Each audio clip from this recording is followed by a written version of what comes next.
Assalamualaikum warahmatullahi wabarakatuh. Perkenalkan, saya Dila Apriliani Dewi. Di sini saya dan rekan saya akan menjelaskan mengenai sejarah kebudayaan awal di Cina.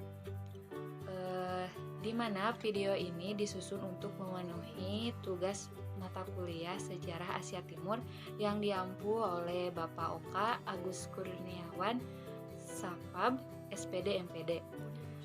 Di mana kelompok kami yaitu saya Dila Apriliani Dewi dan rekan saya yaitu Melpa Adisti. Materi pertama yaitu menjelaskan mengenai letak geografis peradaban Cina kuno. Menurut mayoritas penduduknya, Cina dibagi menjadi dua bagian, yakni Cina dalam dan Cina luar. Cina dalam atau tanah Cina asli sesungguhnya adalah Cina Utara, tepatnya kawasan lembah Sungai Kuning. Di sana mula-mula terjadi tumbuh serta berkembang peradaban Cina mulai menyebar dan meluas ke seluruh Cina Selatan. Terdapat sebuah celah yang lembahnya sekitar 20-30 km di kawasan antara Qinglingshan dan Huishan yang menghubungkan gerbang dari Cina Utara menuju Cina Selatan. Selanjutnya yaitu Cina luar.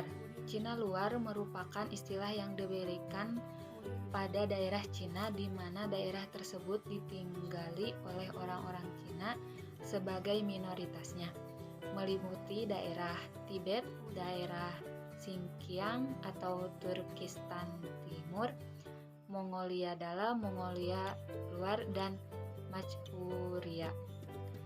Yang selanjutnya yaitu materi mengenai sejarah lembah Sungai Kuning sebagai peradaban awal bangsa Cina. Sungai Huanghe yang berarti kuning terkenal pula dengan sebutan penderitaan Cina, meskipun dari abad ke abad mendatangkan bencana banjir, tetapi justru di lembahnya lahir peradaban Cina. Jutaan manusia telah mati karena banjirnya, dan sawah ladang penduduk menjadi korban terus-menerus, sehingga hidup di wilayah lembahnya berarti mempertaruhkan nyawa.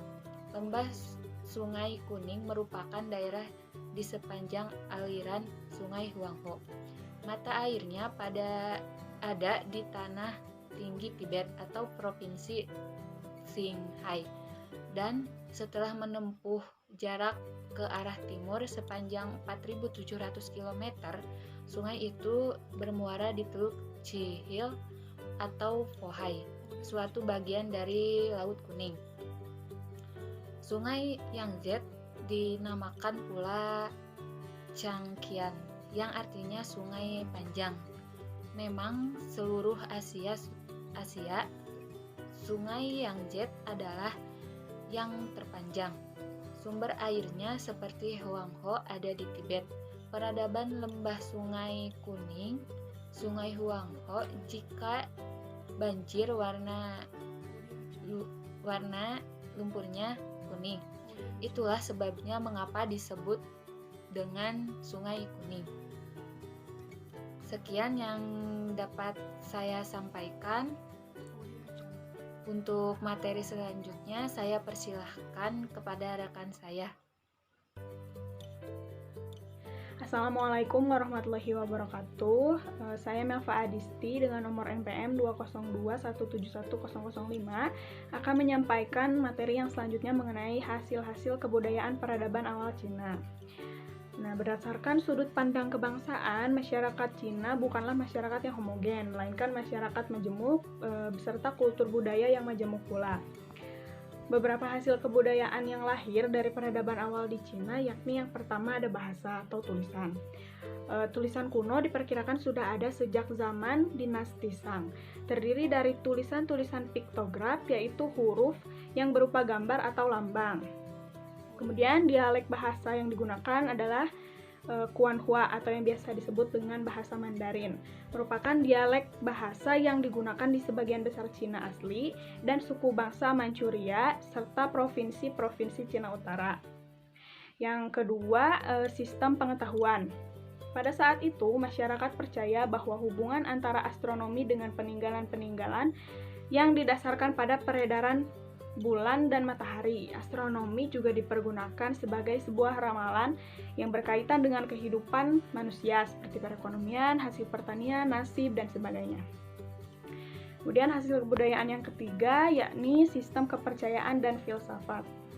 Kepercayaan yang tersebar pada peradaban Cina pada awalnya masih bergantung pada kepercayaan animisme dan dinamisme, yakni mempercayai roh atau dewa.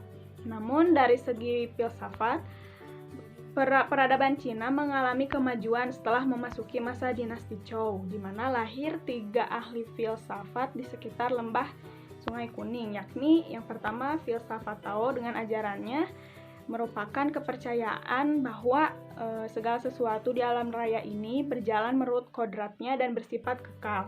Misalnya matahari selalu berjalan dari timur ke barat, atau manusia lahir kemudian besar, tua, dan mati.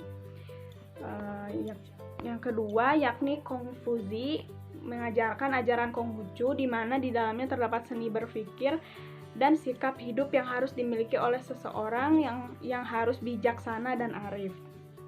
Yang ketiga yakni Mengzi mengajarkan bahwa kepada rakyat jelata yang terpenting untuk kehidupan adalah berbangsa dan bernegara.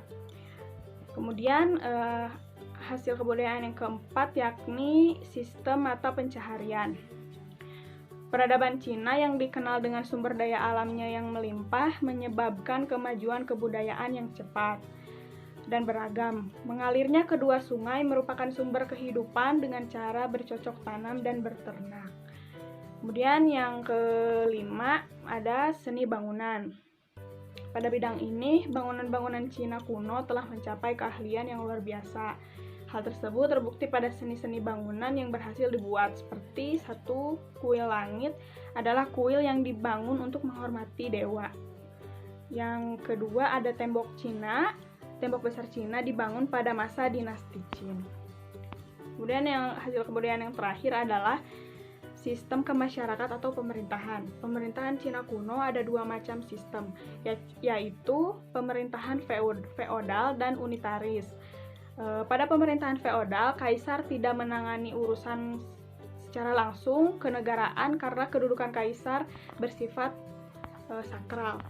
Sedangkan pada pemerintahan unitaris, sebaliknya, kaisar dianggap sebagai seorang titisan dewa. Sekian materi yang dapat saya sampaikan. Terima kasih. Wassalamualaikum warahmatullahi wabarakatuh.